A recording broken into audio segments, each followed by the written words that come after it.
Hello, this is Mike Van Meter. Welcome to the Recovery is Possible podcast. I want to thank you for joining me. You can reach us at our Facebook site, which is also called Recovery is Possible, or our website, which is vanmeterwellnesssolutions.com.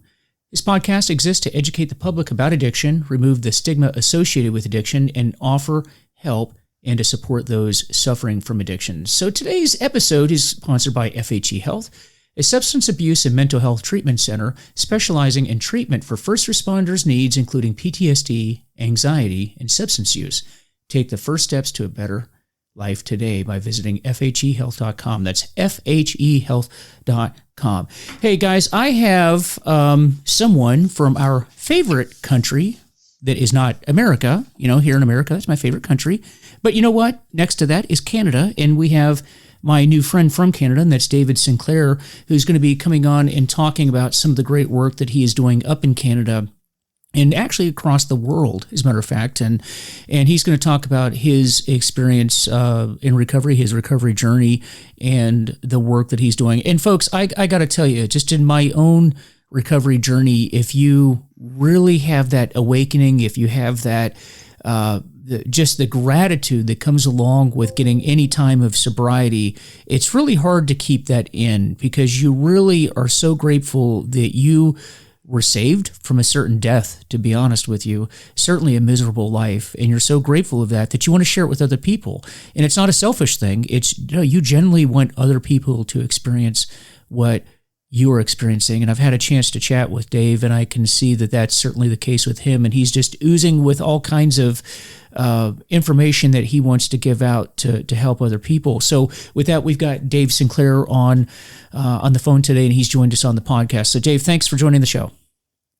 Yeah, thanks, Mike. I'm just super excited to be here. You know, I've listened to some of the podcast. I've been following you here for a little bit, and just really love the work you're doing and everything that's going on here. Just super excited to be here. Well, thank you. Well, tell us. So, how is it that we came here today? Tell us a bit about yourself and your journey, just so the listeners have a background as to who you are and how you got into this field. Sure. It's a little bit of a loaded question, but I'm going to jump right into it and kind of, I guess, bare my soul. It's out there anyways. So what brought me here to this very moment is nothing but the gifts of everything that's happened in my life till now. And when I take a look at it, 10 years ago, if you would have told me that I'd be sitting here on a podcast talking about my journey in sobriety, my journey towards this wonderful life I'm living right now, and I'd be helping so many other people with their journeys towards sobriety, I tell you, you're crazy. Like 10 years ago, I was that guy from the outside, Mike. I looked like I had it all. I had the fancy cars, the huge salary, all these things. But there was something drastically missing. And that something was my peace of mind. I was 70 pounds overweight. I was a mess. My family life was a mess. I was stressed out, drinking way too much. So what did I do? At that point, I was a part owner in a small multinational company, and let's say kind of irrationally at that point, or maybe the most rational decision I ever made, is I decided to pull the pin. We had, I'd bought out another partner a few years previous and pulled the pin. Anyways, pulled the pin, sold my shares, and the day after I was no longer that email address that I so much identified with. That's when it really hit the fan. And it was kind of like an existential brick wall, a train hitting an existential brick wall. I was no longer this email address. I was no longer, this person. And I fully ran into, well, who the heck am I? And that kind of got a little bit further down the road to the point where I found myself drinking too much, till the point about almost 9 years ago on the 20th of March, I checked myself into a meaning and purpose-based addictions rehabilitation facility. So that was, in a nutshell, what kind of got me into recovery. And then from there, I started doing the real work, I guess you could say. And the real work, unbeknownst to me, was answering the question, well, who the hell are you, Dave? Right? Who are you? If you're not the business owner, who the heck are you? And well, that work took me down quite the rabbit hole. I did the work in the center, and I continued to do the work after meeting with my psychologist and doing that. And at one point, my psychologist was asking me, well, what do you really want, Dave? And I was just kind of sitting there lost, and I didn't know, and I felt alone. And she finally turned to me And she finally turned, and I'll never forget these words. And I'm gonna temper them down here a little bit for the audience. But she turned to me, this little lady that really got me into kind of my path forward. And she said, "Dave, you know what? You're just not that effing unique." I love And that. yeah, And you're like, and she what? kind of said, yeah, I was like, what? I said, and so with one hand, she's kind of like smacking me upside the head, and the other hand, she's holding my hand. And she went on to say, "Dave, you're not the only one suffering." Okay. And that made those words there, with all the work that I did at the center, seeing all these, it was a men's only facility I went to for treatment, seeing all these wonderful men and realizing that we're all trying to carry all the weight of the world on our shoulders. I realized that had to change, and it had to start with me. So fast forward 9 years to where I am, I had to reinvent myself. I went and took my MBA. I took some coaching certifications. I took some certifications in exit planning, and ultimately it led me right back to where I found myself in that rehab facility is where I really help people answer the question, especially men, who are you if you're not this? And for a lot of these, it's helping those business owners and those executives answer that question. Who am I? Who am I? What do I really want out of this world? And it doesn't have to be anything wild and crazy, Mike, Mm-mm. right? No. But what do I really want? So yeah, that's kind of, in a nutshell, that's the condensed journey of what got me here to this point where we're talking right now. Well, what is it? What do you do now in Oh, this? so yeah. Yeah. So what I do now, I work with, I guess, ultimately, you can say I'm working with men specifically. I still work with some women too as well, but mostly with men, helping them really take that step back that they never took, to take that step back and answer the question, well, who am I if I'm not? Okay. So coming back to that, what does that look like?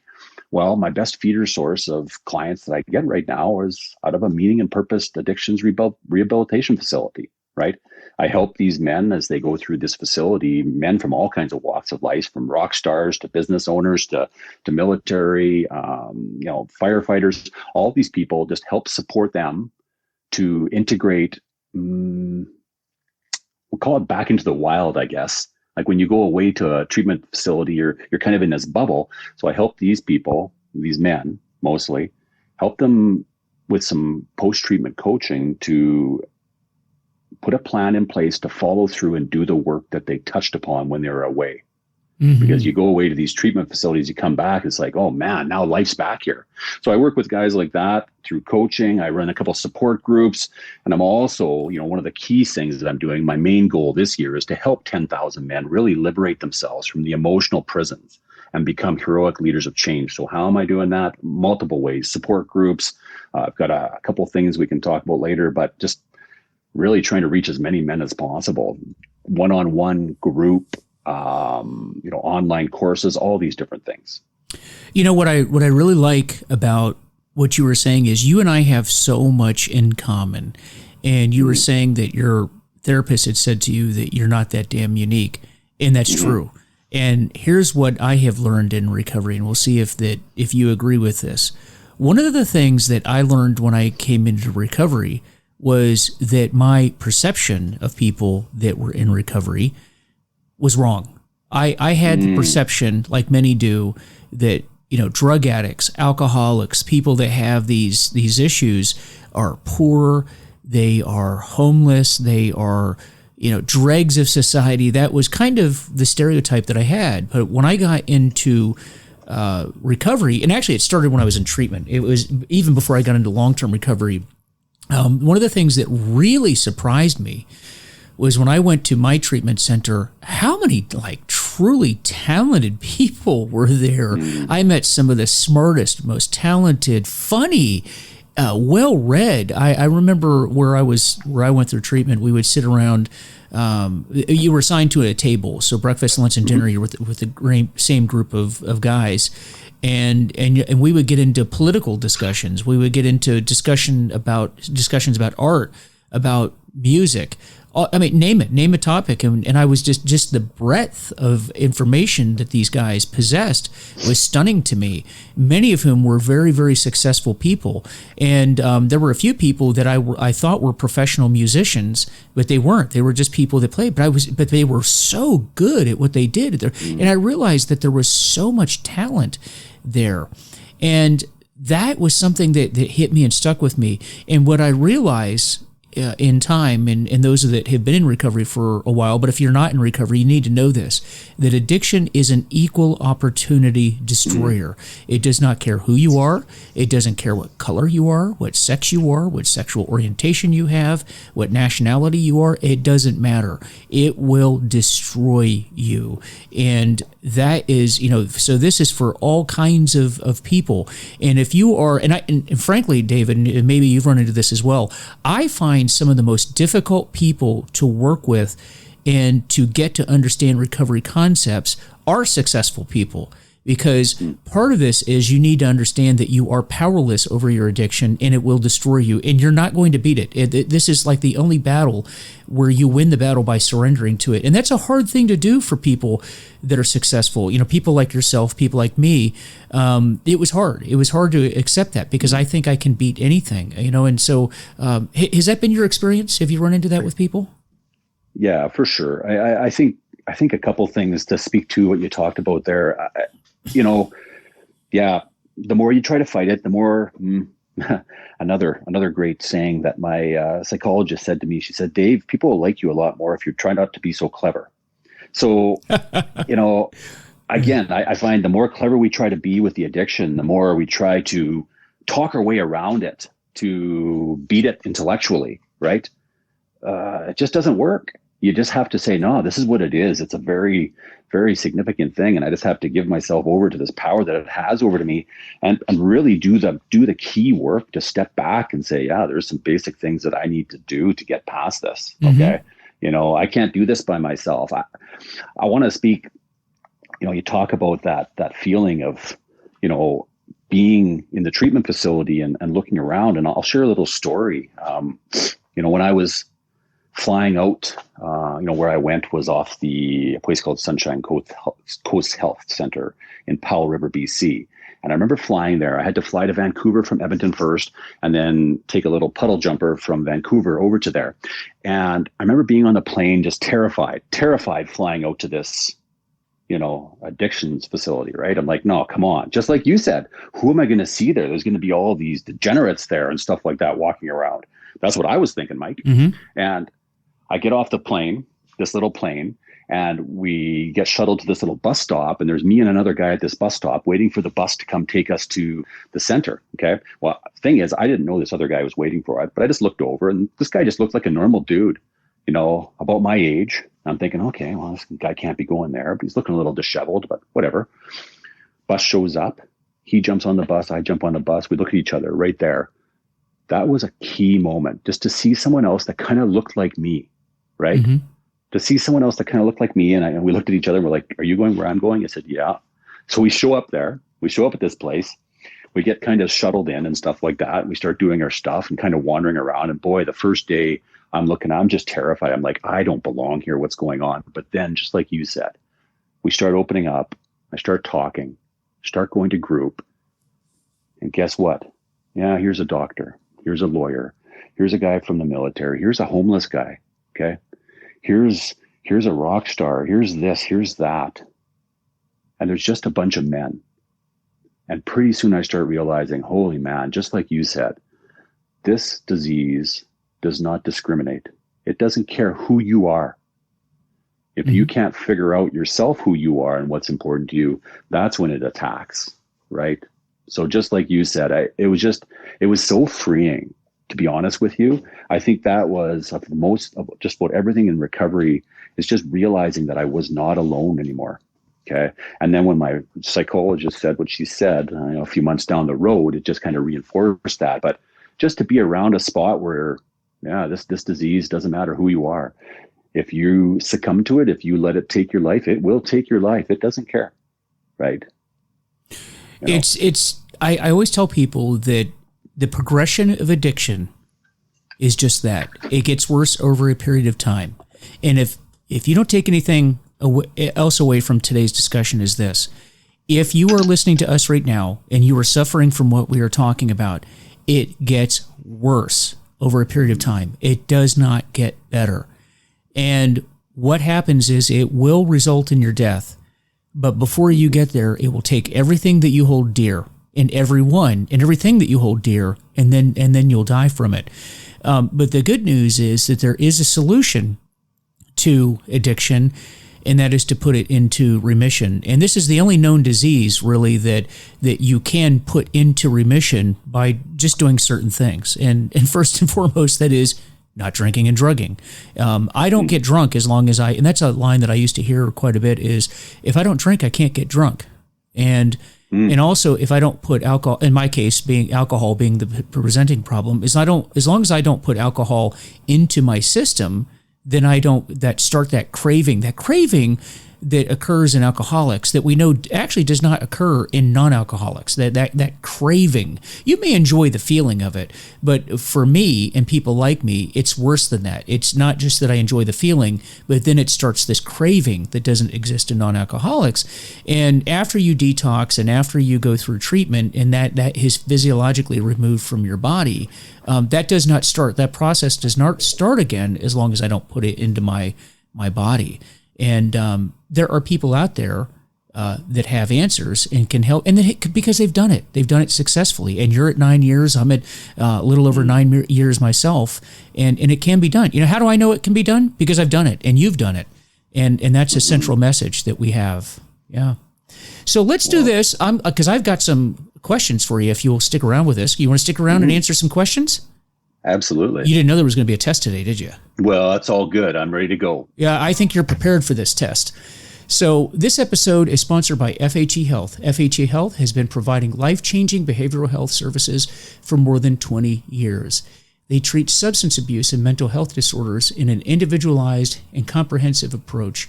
Recognizing the specialized treatment needs of the first responder community, they've created Shatterproof, a dedicated program for law enforcement, fire rescue, and similar communities to receive treatment among peers. They're experienced in providing privacy and working with unions and employment. FHE Health is committed to providing the best care experience for our patients, for their families, and for our community. Learn more at fhehealth.com. Now, David, you have a lot of things in common with me that I didn't even know that we had in common until you came onto this podcast and we talked about it. When did you say that you were 70 pounds heavier than you are now? I was. I was 70 pounds heavier. I was a mess. Okay. You know, obviously drinking too much and stuff like that, but 70 pounds heavier, all that stuff. And, I was totally out of shape. I was a mess. Yeah. Well, the reason I asked that is because you had mentioned to me earlier, and for the listeners that haven't heard it, I actually did a podcast on this program for how I became a spin instructor, spin being a stationary bike instructor. And David, I know you heard that podcast, and that was something that I did, and I did cycling, because I was too heavy to begin running. Just in a nutshell, what had happened was, in my addiction, I too had gained between 60 and 70 pounds. And David, here's the funny thing is, it might have been more than that. I really don't know. I got to a certain point, maybe you can relate to this, where I got so heavy, I didn't really want to know how much I weighed. So I stopped counting after a while. So it might have been more than that. But the point being is that I went to cycling because my body wouldn't handle the running. So I started cycling, and that started me into my fitness journey and lost all of that weight. So the reason why I wanted to ask you that is because fitness became part of my recovery. And like I said, I did a whole podcast on that journey. But tell us a little bit about yours, because it sounds like, your addiction took you to the point to where your health was suffering quite a bit. So you incorporated it, obviously, and I've seen a picture of you. You look like a very fit guy. So something happened in there. Tell us a bit about that. Well, I think it was the awakening, and I think to answer that, I'm gonna step back just a second, because it was interesting. My addiction, was alcohol, but it was also work, right? So I was 100% addicted to work behaviorally, and I just want to talk quickly about this thing that I saw on Friday. It just kind of popped in my head as you talked about this. There was these 13 Goldman Sachs analysts that came up with this little expose on Friday. Okay. And they talk about, and I'll circle this all in. I'll try to anyways. You might have to get me back on track, but they talk about how many hours they're expected to work. These guys are first year analysts. They're fresh out of business school. And there was a couple quotes in this New York Times article that I just thought was amazing. It just blew me away, actually. And I think it really leans into this. And here's a couple of the quotes. Among other things, the analyst said that 80 hours per week should be the limit of how much they're expected to work. Expected to work 80 hours. The limit. Okay. And these guys were working like 120. They weren't showering. They were working like 120 hours per week. No physical exercise, nothing. Like, come on. Okay. And then this other one really blew me away. It is in truth the pact that employees, Mike, it is in truth the pact that employees make with employers in exchange for lots of money. I'm like, holy man, are they signing this in blood with the devil? Like, I don't know. Like, it just seemed absolutely crazy. And I'm looking at that. What helped me lose my weight, and I come back to this, was tapping into what does success really look like for me, okay? Overall success. And I remember having these conversations. Like in the center, I remember, going away from my treatment. I remember falling back in love with exercise and doing all this stuff, and that was great. I always loved exercise. But what got in the way of that, Mike? What do you think it was? What got in the way of all my exercise? Your addiction. Addictions. My addiction. Yeah. Addiction. Plural. Exactly. Plural. Yeah. Plural. So there was the addiction of thinking I was lost and I was this person that had to work this amount of hours, which led to me numbing out the alcohol. Okay.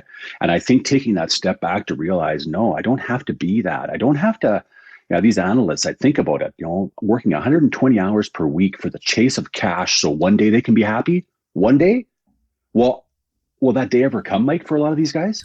David, I always ask people this, and maybe you do the same, is because I see that and people, they go, well, someday I'm going to retire. Someday I'll be able to be happy. And I always ask people, I say, what day and time are you going to die?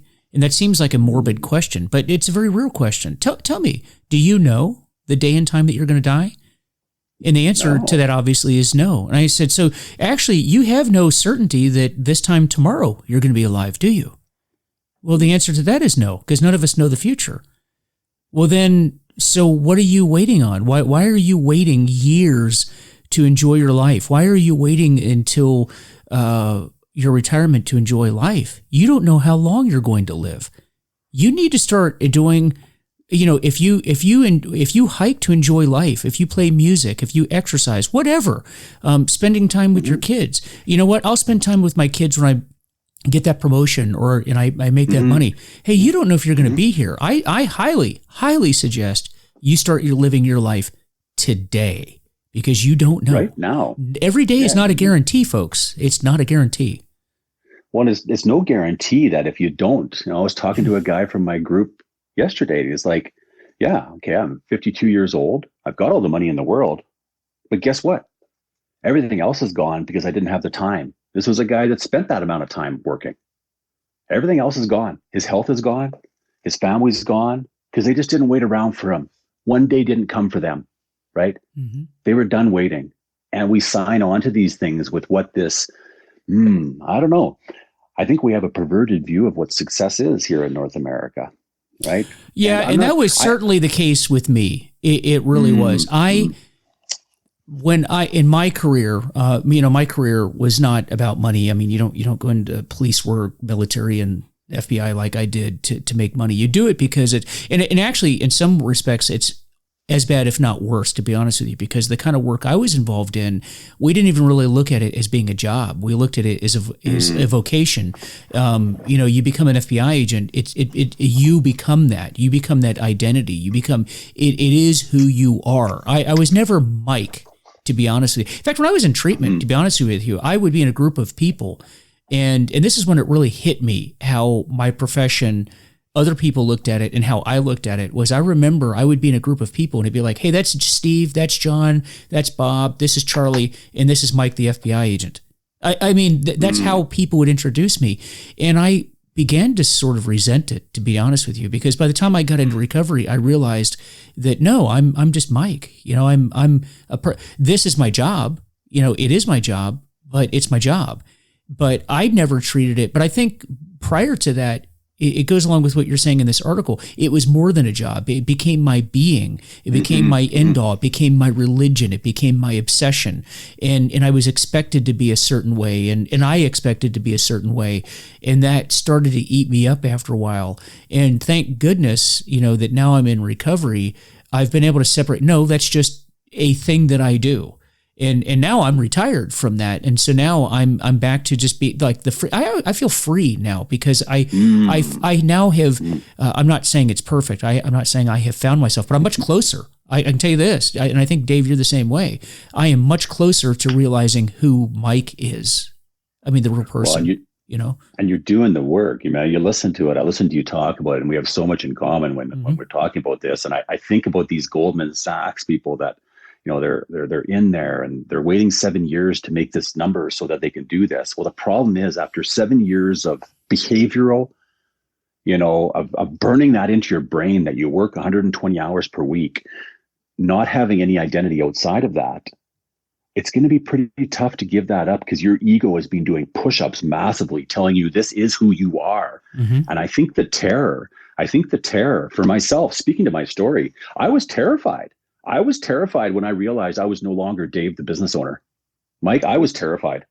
Well, you know what? I have to confess, and this is in recovery, by the way, and I'm talking about in recovery. When I retired, I have to admit that about a week, I think it took a couple of weeks, and then one day I woke up and I said, I'm not who I've been for the last, you know, between the military, police, and FBI for 30 years. And I had never known another way of life. And now I woke up and I'm like, whoa, it's all changed. And that sounds like what happened to you. It's all different now. All different and terrifying. And I thought I was the only one going through that again, you know, and that's my ego thinking I'm so special. You know what I mean? That you're the only one going through this. And then in fact, you know, you take a look, you get your head up for a little bit, get my head out of my proverbial butt, right? And take a look around at the other people doing the work. And I'll tell you what, I wouldn't trade where I am now for anything. I would never go back. I've been offered the positions where I can go in and I could just walk back into my old life if I want to, right? I could. There's just too much. I can see it now so clearly. And it's, you know, if I had a message for for anyone wondering, you know, should I be working 120 hours a week to get the cash so I can eventually live? Oh boy, everybody has their own path. Whatever's right for you is right for you. And at the same time, what is right for you? There's a Buddhist saying that I love, and it's like, how does it go again? The problem isn't that you want it all, or the problem isn't that you want too much. The problem is that you don't want it all. The question is, what is your all? And I think we're so focused to think, well, I've got to have this. No. Do you want to have a relationship with your family? Do you want to have conversations with people? Do you want to learn?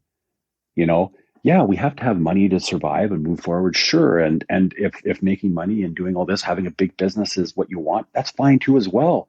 I don't think it all has to be an either or. I think a lot of this can be both and if we open up to, you know, who we are truly outside of that identity with work, boy, imagine showing up to work, and even if you own the big business, and imagine you show up now and you're really grounded in the fact that, yeah, I get a lot of satisfaction out of work, but I also get a lot of satisfaction out of running and playing with my dogs and spending time with my family. And you show up at that place of work and you show up with that attitude. Well, now aren't you going to be a little bit in a better position to get out of your own way and help the smart people around you help you run the business? I've seen it. I've lived it. Where if you don't know who you are, your ego is going to get in the way of letting people help you because you need the business to need you, because you're absolutely terrified if it doesn't need you, you're not required, and you're just not valued anymore. So if all your value comes from work, it's like, it's a challenge. And I'm hearing you talk about it too as well, like in a role like you had with the FBI and doing all this stuff, just being so entrenched in this identity. We can get lost, can't we, Mike? Oh, absolutely. You can get absolutely lost. And by the way, you and I are in recovery, but this applies to everybody. It's not just, you know, you don't have to be suffering from a substance use disorder to experience, you know, one of the things that I discovered when I got into recovery was I looked around and I thought to myself, you know what, everybody here needs to be in recovery, not just the addicts. I think like my whole office here, by the office I was like, all you guys need to be in recovery because they would all be suffering from the same thing. And I'm like, you're taking this job too serious. I mean, it is a serious job. We did, but you need to take time for you. But and you find, and you've worked with people that you look at and you go, look, when this job's over for you, I don't know what you're going to do with yourself because you seem to be incapable of doing anything else. And that's not a pretty sight to see. That's actually kind of sad, I think. So it affects everybody. Sad. Mm-hmm. Well, it's huge. And you talk about that, and I love what you said there too as well. And I've got a movement moving towards this. I think, just like you said, I wish every person could get a taste of what we learn in recovery. I take a look at, this movement that we can move towards as, just realizing that these things, these tools, it's almost like a basic training. I think we need how to live life. Mm-hmm. I think we're sorely missing that right now. And, I'm making it my mission to bring that to, especially more men, to break down the walls of toxic masculinity that thinks, I just need to, put on a brave face and move forward. Well, you need to do the work for sure. For sure, you need to do the work. But being a little vulnerable, like we're being on this podcast here right now, boy, that's as important as anything else, isn't it, Mike? It is. And most of us are, and not to generalize here, but I'm just basing it on my experience. I think most men find that difficult. Men in certain professions find that extremely difficult. And I know the world that I came from, you do not show weakness at all. And, sounds great and it's good on the job. But if you are suffering the way that we were suffering when it comes to an addiction, that's a death sentence because until I was able to make myself vulnerable and ask for help and expose myself a bit, I was never able to get well. And, there's just certain segments of our society where it's very, very difficult to do that. But I'm telling you that is the answer. And you see people do that. And I know you've seen it. You've seen people that are successful. And what I like about what you're doing, and hopefully I'm contributing to this whole effort, this movement, is that we are trying to highlight, and I try to do that on this program, highlight people that are successful, people that are, by any stretch of the imagination in the community, looked at as being strong people, strong personalities, successful personalities, but yet they suffer from addiction and are in recovery. And these are not weak people. These are strong people, and they set that example for everyone that's out there. Because I do think that there has been a stereotype and a stigma in this society, again, that people that suffer from addiction are weak-minded, weak-willed. They can't suck it up. They can't, just toughen yourself up. No, it has nothing to do with that. And to see people like yourself come on the show and talk about this highlights the fact that, no, this affects everybody. But again, and that's what we always want to do. We always want to point to the solution. Once we figure out what the problem is, we can figure out the problem. Like if you come in to see me in my office or the people that you're coaching, yeah, I can, within 5 minutes, I know it. Well, first of all, the fact that you came to see me, I know what the problem is when you came in. And I don't need to hear your whole history. Don't impress me with your drinking. Trust me, I was drinking on a professional level. I'm not impressed by that. But I will tell you this, that, once we figure out what the problem is, what we need to do is focus on the solution to that problem. And I know that's the work that you're doing now in the writing that you're doing. And tell us a little bit about that. Some of the projects that you're working on right now. You do coaching, and what are some of the other things that you're working on right now to help people? Yeah, sure. There's the coaching for sure. I mean, it all just kind of focuses around this goal of helping 10,000 men liberate themselves from these emotional prisons to become true heroic leaders of their own change. And really, there's a whole bunch of different things kind of going on with that. And if you ever meet me on fairly ground at the same time, when I get passionate about stuff like this, there's a lot of things going on. So some of the things I have on the go, I just launched a book. Outstanding. So the book, its name is called Numb with a question mark. So kind of asking people, are you numb right now? And its subtitle is Break Old Habits, Escape the Rat Race, and Live Your Ideal Life. So there's that. And then following up the book, there's an online course that helps you really step back to figure out, what is your true definition of success? Taking that step back that so few of us do. Okay. So there's that. There's support groups I'm leading. I've got two support groups that I lead during the week. And then I've got another one I've kickstarted in something called Today's Real Man Tribe. Okay. And Today's Real Man Tribe is a new movement. And it's really that change of pace where men can come together so we can really change the conversation, these dialogues between a man and his family, between his spouse, his coworkers, his friends, and his peers. And more importantly, to change the conversation between men and themselves so that we can realize that we're not alone, that we can reach out for support, and we can really step into this powerful creator that we've been meant to be. It's not about toxic masculinity at all. It's the counter to that. It's all about getting in touch with really the deeper work we need to do and find a safe space where men can be men and just talk about these things that trouble them, to let the weight of the world down on their shoulders a bit. And then the other thing that I'm working on right now is I wrote the first book, and I always said going through the first book, Mike, I would never do it again because it's a process. I hear a lot of people say that. Yeah, it's a process, but I'll tell you what, it was so emotionally freeing to put my story out there in the world and to let other people see that, we can share, we can move forward powerfully. I said, there's this Today's Real Man Tribe, the thing, it's not just for people in recovery. There's a lot of people in recovery for it, but it's for any man looking for a spot to share a little bit more. And I really want to bring the tools in recovery out to everybody else in the world, every other man in the world, even every other woman, just everybody in the world. But especially I'm focusing around men because it seems to be a little bit underserved because we think we have to do it all ourselves, Mike, right? Mm-hmm. Trying to bring these lessons out. And I've started a second book called You're Not That Damn Unique. Okay. What I wish I would have known before burning out and ending up in rehab. So, well, you should have written that book before that happened to me. You should have had that already. I could have saved a lot of trouble for myself if that book had been out.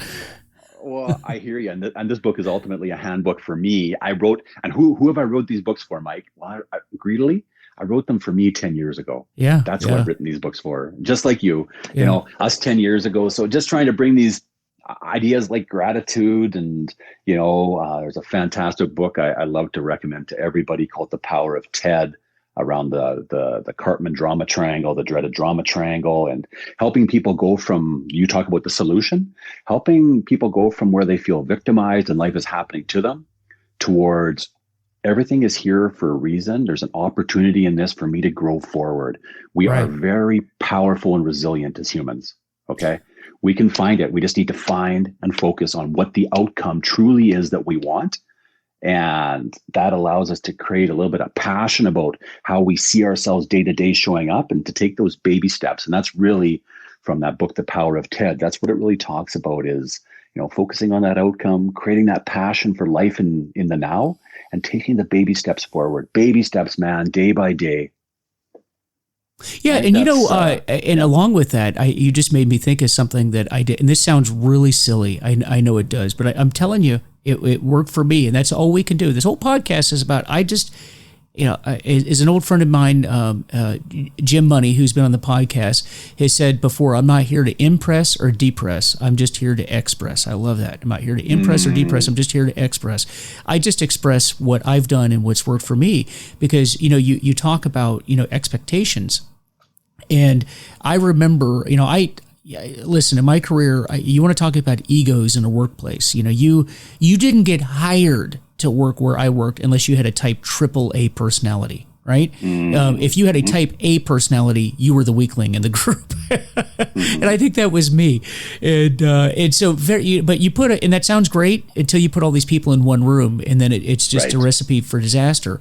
And I remember, I know in my own, when I started peeling back the layers of the onion to figure out why I did what I did and why I felt the way that was, I think it was just, I didn't like all the ego. I didn't like the nastiness. I didn't like the constant, just what comes along with working with type AAA personalities.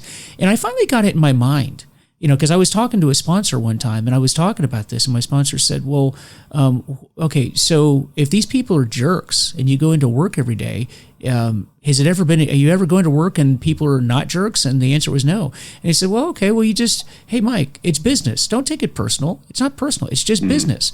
When you go to work, it's business. Their job is to be jerks, and your job is to not be a jerk. The problem is that you keep going to work every day thinking people aren't going to be jerks, and then you get there and you're disappointed when they are. Well, if you just go in expecting it and not taking it personally and saying, that's your job is to be a jerk.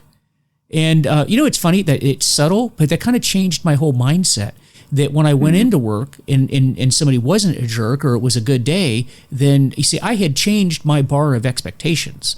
And again, subtle thing, but it really helped me in the long run. And there's very, very little. And I'm going to tell you something. I've had harder days in recovery, much harder days in recovery than I ever had when I was drinking. But yet my mindset hit, but I'm not near as affected negatively by those days because of those little changes in my thinking. And it sounds a bit like what you're talking about. Oh yeah, mindset is everything. And I think the Stockdale paradox. I mean, just holding hope for something changing isn't enough. You need to confront the brutal facts of what's going on right now. And if it is what it is, it is what it is. Be there and take the baby steps forward. There's just hope upon hope. Hope isn't enough, is it, Mike? No, it's not. We have to live in the present. And you talked about that, living in the present and doing what we can right now and doing that next right thing. Now, you had talked earlier about 12-step groups and how the approach that you take and you work with people, because I think you've run into something that I've run into too. Now, we don't promote groups here, but I'm just going to confess that I am a 12-step guy. Okay. But I know that, as I've been around recovery, that the 12-step approach is there. You have I've noticed there's two big groups. There's, three. There's the people that are very much into 12 steps like I am, but then you have people that think it's too religious and they don't want anything to do with religion. And then you have the other group, ironically, which is it's not religious enough. And so it's kind of interesting to see how people look at this. And so you and I were talking earlier about this, that you have some opinions on this, and that's why you kind of are doing the work that you're doing is to change it. So you're not against 12-step programs, but you kind of a little different twist. And you tell us a little bit about that. Sure. Yeah, I think there's tons of good stuff in the 12-step program. I mean, it's all about a spiritual journey as you kind of unravel the onion and move forward. And for a lot of people that are very process driven, it's fantastic. There's a lot of good stuff there. At the end of the day, I think a lot of people do have, not a lot of people, some people, they read the word God in 12-step and they immediately associate, I got to give everything else to somebody else. Well, okay, got to give it up to somebody else. I got to give up all my, power to somebody else. And I mean, again, a lot of the 12-step groups, you go into there and it's not necessarily the way I read it. The way I read it is, what is that bigger thing? And even from my point of view, like with the work that I really do with people, helping them step back and figure out what is true success to you, that's partially helping you get beyond just yourself, beyond just, I want to make the money just so I can enjoy myself. Okay, well, why? Well, maybe because I want to have a good family life. Okay, well, what's important there? Well, maybe I want to have, I want to learn and grow and I want to do this. Maybe I want to find my own spirituality in nature. Like whatever it is, there still is something bigger there than just you. And once you can get beyond just thinking about yourself and think about what this bigger thing really is, whatever your definition is, it doesn't matter. Just what's your definition of that bigger thing?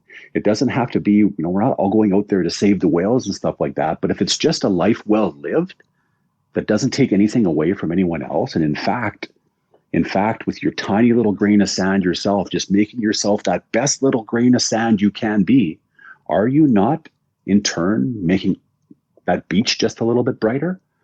And I think just that in itself is a very admirable thing to move towards. So, I think a lot of people get stuck on the God thing and the 12-step stuff. I think one of the biggest things that 12-step has that I 100% agree with is community. And that just by itself is helping you get beyond you. There's a story, this about this bigger purpose, like this group aspect of it. And, it goes like this. I was talking to a guy again, another guy from support last week, and he was talking about, we talk about this bigger thing, and it's kind of interesting. It's even these bigger realizations we have that there's something more at play here. And this guy was talking to a neighbor. Okay, this neighbor, he hadn't talked to him very much. He lived in the city, and this neighbor's 94 years old, and he went up to him. Him and his wife were out for a walk, and they ran to this neighbor, and they just kind of said, "Hey, how you doing?" And the guy said, "You know what? I'm just not doing very good. I'm kind of lonely and kind of depressed." And they're like, "Oh, well, that's too bad." And the guy that I'm supporting, he didn't quite know what to say, but his wife kind of started talking to this guy. And through the conversation, the guy said, "Well, you know what? I had to put my wife in a care home this last week. She's 92 and I just couldn't take care of her." And he goes on to talk how he's just freely giving of this information. Okay. And, the conversation kind of goes on a little bit, Mike, and eventually it comes back to this guy saying to my guy there, he says, in the past, a lot of people had come to me for counsel in my 94 years. And I realized I maybe hadn't did it very well, realizing now that people experience what I'm going through, having to put someone in a care home, it sure makes a big difference in terms of how I see other people's pain now. And to me, that bigger thing that's at play there, whether it's 12-step, whether it's the groups that I lead or whatever it might be, when you have the freedom just to share what's going on within you and give people that gift of how you're hurting or how you might be suffering, to me, that kind of starts touching in that divine that we all have in us, where we want to connect to something a little bit more than us. Yeah. And that story just kind of floored me this week, where he's just like, my guy's just like, he was floored. He was like, I couldn't, and he's doing all this work. He's like, I think my guy's like just about 2 years into recovery right now. And he's really challenged with emotions, but you could just sense it. That touching that emotion that he told about the 94-year-old and his wife's story, just even touching that, there's something at play here, Mike. And, whatever you believe, even if you just believe in the community that you're with, boy, that's bigger than you right off the bat. Yeah. Right? And it comes down to just, I put it this way. And if I could give one parting advice today, for me, and then Dave will close it out with you, is just have a willingness. Chances are, if you're listening to this podcast, you've tried everything else. Chances are, if you are listening to this podcast, you need help, or you are in recovery, or you know someone that needs to hear this podcast. And whatever's brought you here is not working. And chances are you've tried a lot of other things that aren't working. And I know that when I started having the willingness to even just listen or even try some of the things that David is talking about, when I had that willingness, things got better. Remember, if it doesn't work for you, if your life does not get better, you can always go back to where you were. But I think what you're going to find is that if you follow the principles that we're talking about, and you take some of the advice that David's talking about, you're going to find that your life gets exponentially better. That's just my opinion. Dave, go ahead and close us out. Give us some parting thoughts and make sure the listeners know how they can get hold of you once again. Yeah, you betcha. No, I love that. I mean, your life can get exponentially better, and you can always go back, if that's what you choose to do.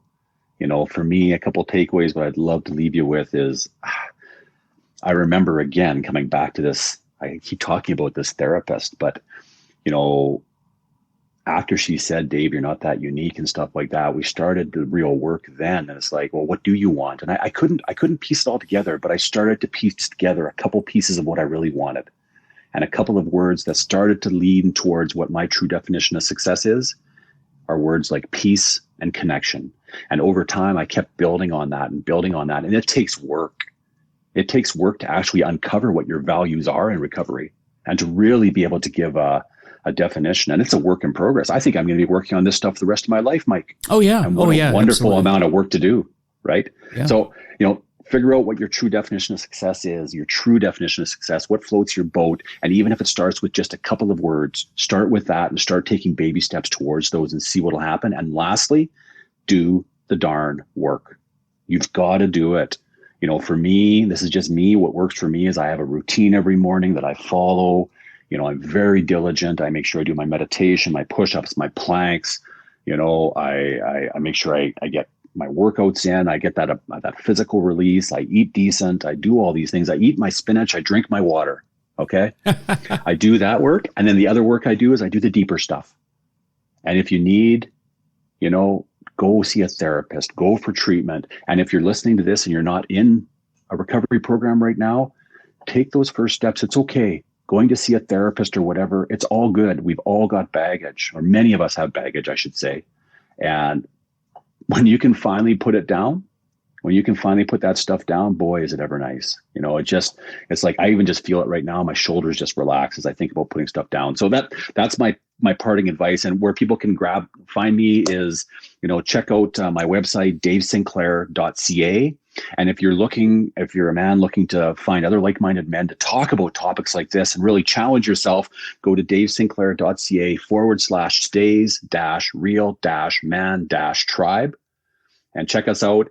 Find my book. It talks about a lot of this stuff on Amazon. Numb with a Question Mark, Break Old Habits, Escape the Rat Race, and Live Your Ideal Life. That's where you can find me. So, man, that's fantastic. And Dave, I really appreciate you know something, Dave. You're my new favorite Canadian. You're my new favorite Canadian. I like it. Well, it's good. I would say, Mike, you're my favorite podcast. I don't know. This has just been a fantastic podcast. I was trying to come up with something clever. I was trying to come up with something clever, and then I heard my psychologist say, "Just don't be clever, Dave." I'm a big Rush fan. The rock band Rush. Yes. They are Canadian. Geddy Lee. Yeah. Oh, yeah. My favorite. And I always say that. And every time I hear when I teach spin classes, as you know, and sometimes I'll play a Rush song, and I always say these are my favorite Canadians. Well, I'm sorry, Geddy Lee and the boys, but I think you're on a second now. David Sinclair is my favorite Canadian. I love it. I love it. What's your favorite Rush song? I got to ask you. What's your favorite Rush song? I am a big fan of Tom Sawyer. Very good song. Oh, you know what? Okay, so hold on now. Let me caveat that, because Rush is a lot of groups. So there was a little lineup change, because you have like Van Halen was, David Lee Roth and then Sammy Hagar. And so it's like two periods.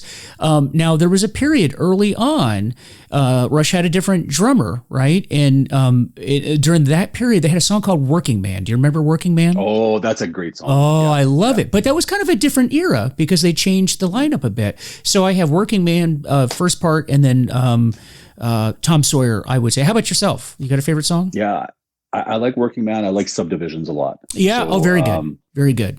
All good stuff. I love music, and I'll tell you what. Last parting words for me today is find the things that really float your boat and come back to them. I got disconnected from music. Same here. Therapy. Yeah.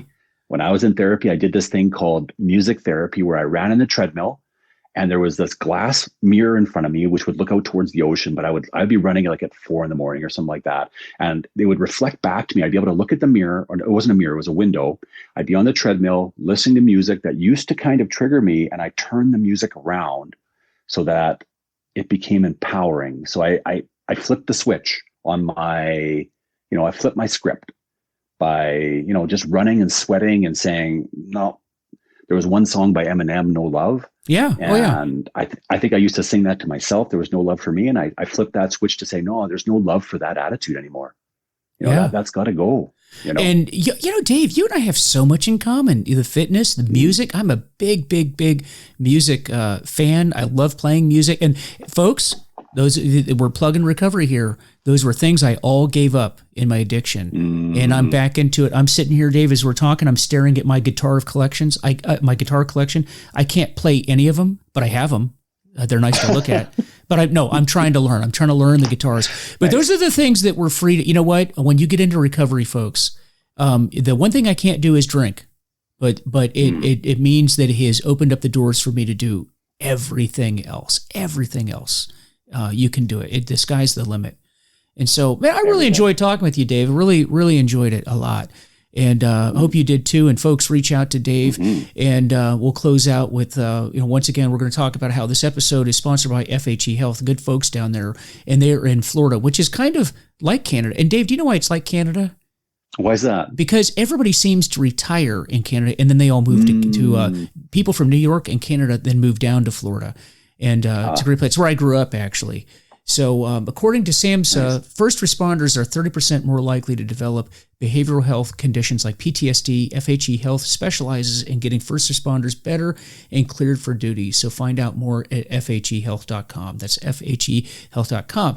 So once again, guys, as I'd like to say, I don't represent any group. And I know we're talking about a lot of groups here, but we don't represent them. That's the important thing for you guys to remember.